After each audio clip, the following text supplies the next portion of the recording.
thine arrival is timely as ever.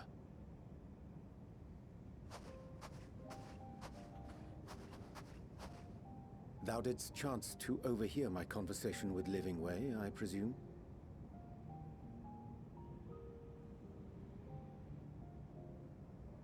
'Twas not mine intent to move in shadow. Nevertheless, I have been asked to do that and more yet again. Is it so plain that these strangers could intuit it at a glance? My capacity for silence and secrecy and duplicity?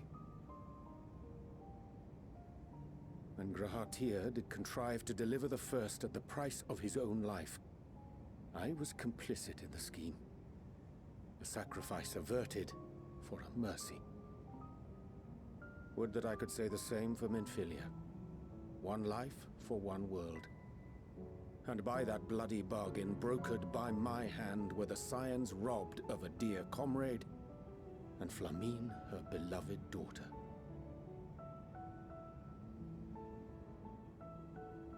Two souls, whose selflessness was beyond measure, whose resolve was unshakable.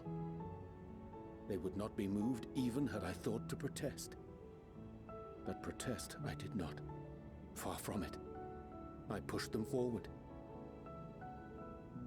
No effort did I make to seek out alternatives, ones that would not demand such terrible costs. That resignation weigheth heavy on my mind, as does the memory of another lost to mine inaction.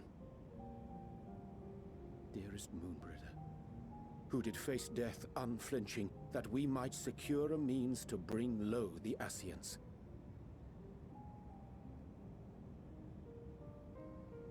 In her hour of need, I did naught.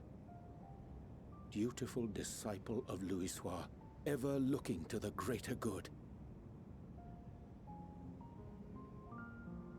Had I shut mine eyes and bid her live instead, mayhap she would be with us today.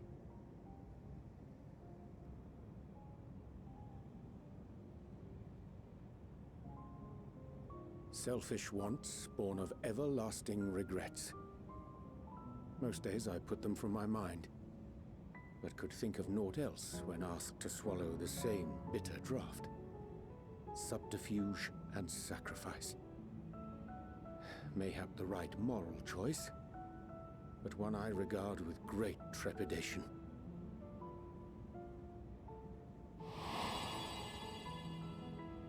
The calamity of Amarot was a tragedy beyond reckoning, one which must never again come to pass.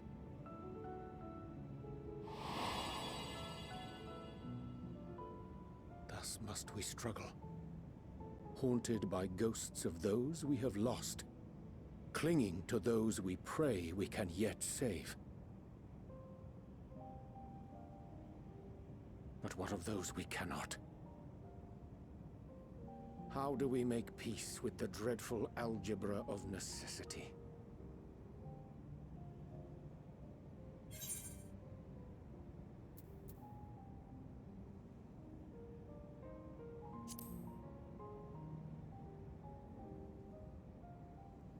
Sage counsel indeed.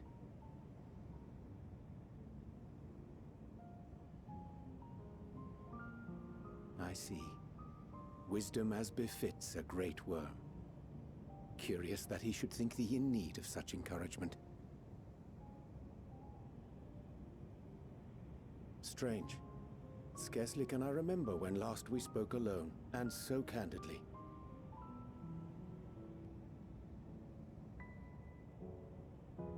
I thank thee.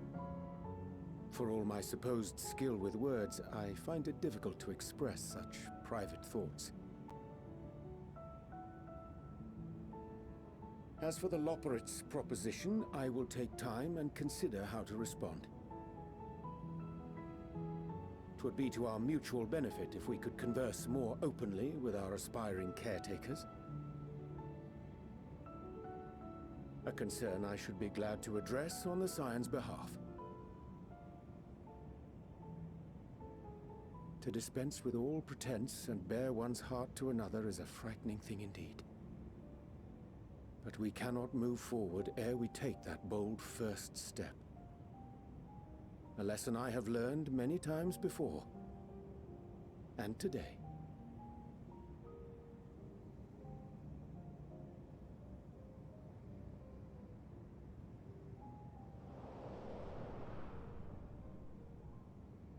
What are they saying? Curse these ears and her barrel! No matter. We've got our plans.